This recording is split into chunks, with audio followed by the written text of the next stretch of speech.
بسم اللہ الرحمن الرحیم۔ ملک شام کا ایک یہودی ایس مکہ سے کچھ فاصلے پر رہتا تھا۔ وہ جب بھی کسی کام سے مکہ آتا وہاں کے لوگوں سے ملتا تو ان سے کہتا، بہت قریب کے زمانے میں تمہارے درمیان ایک بچہ پیدا ہوگا، سارا عرب اس کے راستے پر چلے گا، اس کے سامنے ذلیل اور پست ہو جائے گا، وہ عجم اور اس کے شہروں کا بھی مالک ہو جائے گا۔ یہی اس کا زمانہ ہے۔ جو اس کی نبوت کے زمانے کو پائے گا اور اس کی پیروی کرے گا وہ اپنے مقصد میں کامیاب ہوگا۔ جس خیر اور بھلائی کی وہ امید کرتا ہے وہ اس کو حاصل ہوگی، اور جو شخص اس کی نبوت کا زمانہ پائے گا مگر اس کی مخالفت کرے گا وہ اپنے مقصد اور آرزوؤں میں ناکام ہوگا۔ مکہ معظمہ میں جو بھی بچہ پیدا ہوتا وہ یہودی اس بچے کے بارے میں تحقیق کرتا اور کہتا، ابھی وہ بچہ پیدا نہیں ہوا۔ آخر جب نبی کریم صلی اللہ علیہ وسلم اس دنیا میں تشریف لائے تو عبد المطلب اپنے گھر سے نکل کر اس یہودی کے پاس پہنچے۔ اس کی عبادت گاہ کے دروازے پر پہنچ کر انہوں نے آواز دی۔ اس نے پوچھا، کون ہے؟ انہوں نے اپنا نام بتایا، پھر اس سے پوچھا، تم اس بچے کے بارے میں کیا کہتے ہو؟ اس نے انہیں دیکھا، پھر بولا، ہاں تم ہی اس کے باپ ہو سکتے ہو۔ بے شک وہ بچہ پیدا ہو گیا ہے جس کے بارے میں نے تم لوگوں سے بات کہا کرتا تھا۔ وہ ستارہ آج طلوع ہو گیا ہے جو اس بچے کی پیدائش کی علامت ہے، اور اس کی علامت یہ ہے کہ اس وقت اس بچے کو درد ہو رہا ہے۔ یہ تکلیف اسے 3 دن رہے گی اور اس کے بعد یہ ٹھیک ہو جائے گا۔ راہب نے جو یہ کہا تھا کہ بچہ 3 دن تک تکلیف میں رہے گا تو اس کی تفصیل یہ ہے کہ آپ نے 3 دن تک دودھ نہیں پیا تھا۔ اور یہودی نے جو یہ کہا تھا کہ ہاں آپ ہی اس کے باپ ہو سکتے ہیں، اس سے یہ مراد ہے کہ عربوں میں دادا کو بھی باپ کہہ دیا جاتا ہے۔ اور نبی کریم صلی اللہ علیہ وسلم نے ایک بار خود فرمایا تھا، میں عبد المطلب کا بیٹا ہوں۔ یہودی نے عبد المطلب سے یہ بھی کہا تھا، اس بارے میں اپنی زبان بند رکھیں، یعنی کسی کو کچھ نہ بتائیں، ورنہ لوگ اس بچے سے زبردست حسد کریں گے، اتنا حسد کریں گے کہ آج تک کسی نے نہیں کیا، اور اس کی اس قدر سخت مخالفت ہوگی کہ دنیا میں کسی اور کی اتنی مخالفت نہیں ہوئی۔ پوتے کے متعلق یہ باتیں سن کر عبد المطلب نے اس سے پوچھا، اس بچے کی عمر کتنی ہوگی؟ یہودی نے اس سوال کے جواب میں کہا، اگر اس بچے کی عمر تبھی ہوئی تب بھی 70 سال تک نہیں ہوگی، بلکہ اس سے پہلے ہی 61 یا 63 سال کی عمر میں وفات ہو جائے گی، اور اس کی امت کی اوسط عمر بھی اتنی ہوگی۔ اس کی پیدائش کے وقت دنیا کے بت ٹوٹ کر گر جائیں گے۔ یہ ساری علامات اس یہودی نے گزشتہ انبیاء کی پیش گوئیوں سے معلوم کی تھیں، اور سب بالکل سچ ثابت ہوئیں۔ قریش کے کچھ لوگ عمرو بن نفیل اور عبداللہ بن حجش وغیرہ ایک بت کے پاس جایا کرتے تھے۔ یہ اس رات بھی اس کے پاس گئے جس رات آپ صلی اللہ علیہ وسلم کی پیدائش ہوئی۔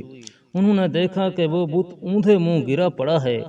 ان لوگوں کو یہ بات بری لگی، انہوں نے اس کو اٹھایا، سیدھا کر دیا، مگر وہ پھر گر گیا۔ انہوں نے پھر اس کو سیدھا کیا، وہ پھر الٹا ہو گیا۔ ان لوگوں کو بہت حیرت ہوئی، یہ بات بہت عجیب لگی۔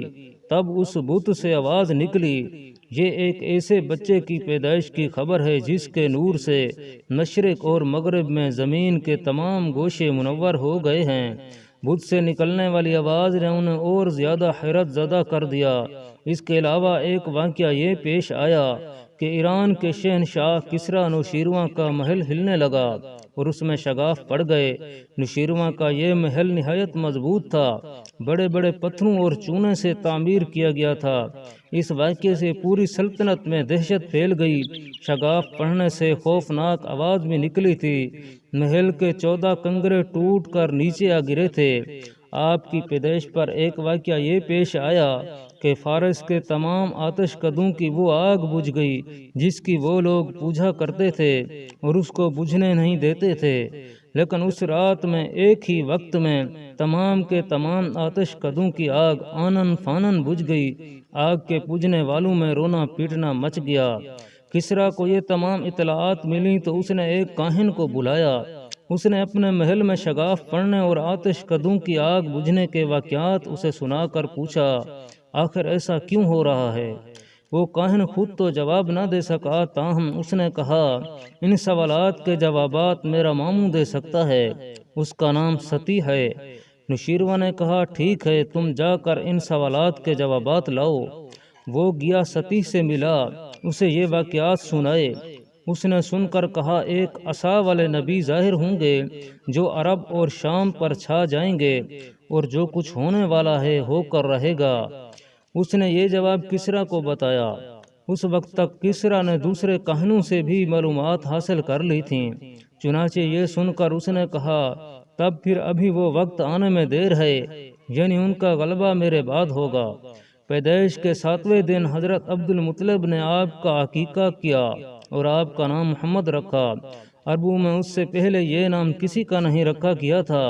قریش کو یہ نام عجیب سا لگا، چنانچہ کچھ لوگوں نے عبد المطلب سے کہا اے عبد المطلب، کیا وجہ ہے کہ تم نے اس بچے کا نام اس کے باپ دادا کے نام پر نہیں رکھا بلکہ محمد رکھا ہے، اور یہ نام نہ تمہارے باپ دادا میں سے کسی کا ہے نہ تمہاری قوم میں سے کسی کا ہے؟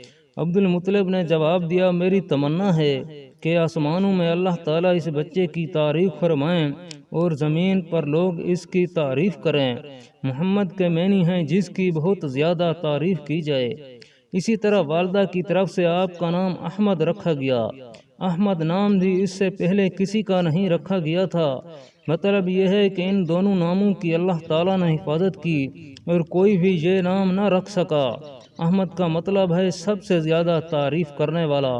علامہ سہیلی نے لکھا ہے کہ آپ احمد پہلے ہیں اور محمد بعد میں، یعنی آپ کی تعریف دوسروں نے بعد میں کی۔ اس سے پہلے آپ کی شان یہ ہے کہ آپ اللہ تعالیٰ کی سب سے زیادہ حمد و ثنا کرنے والے ہیں۔ پرانی کتابوں میں آپ کا نام احمد ذکر کیا گیا ہے۔ اپنی والدہ کے بعد آپ نے سب سے پہلے صوبیہ کا دودھ پیا۔ صوبیہ نبی کریم صلی اللہ علیہ وسلم کے چچا ابو لہب کی باندی تھیں۔ ان کو ابو لہب نے آپ کی پیدائش کی خوشی میں آزاد کر دیا تھا۔ صوبیہ نے آپ کو چند دن تک دودھ پلایا۔ انہی دنوں صوبیہ کے ہاں اپنا بیٹا پیدا ہوا تھا۔ آپ کی والدہ نے آپ کو صرف 9 دن تک دودھ پلایا۔ ان کے بعد صوبیہ نے پلایا۔ پھر دودھ پلانے کی باری حضرت حلیمہ سعدیہ رضی اللہ تعالی عنہا کی آئی۔